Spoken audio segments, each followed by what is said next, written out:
నువ్వు 10 మంది గొప్ప చెప్పుకుంటావు నీ అమ్మ ఈయనకన్నా మొగోళ్ళు లేడరా బాబు. నోట్లో సిల్లు పెడతాను.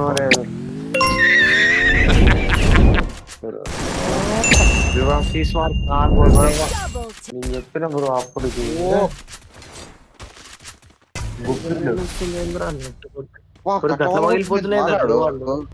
అంత ఘోరం కొడుతున్నాడు. ఏ గన్ రాదు ఏమో ఆగుతాడు ఫస్ట్ రివ్యూ చూడు.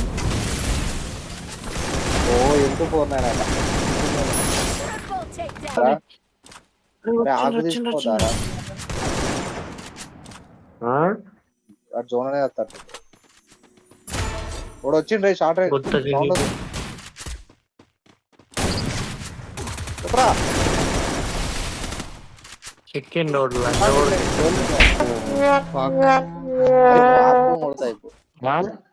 ఏం చేయలేని తిని అమ్మ సొల్లు తెగమని ఏం తింటారు కనీసం గిట్ల గిట్లన్నా కొట్టినందుకన్నా సంతోషించరు.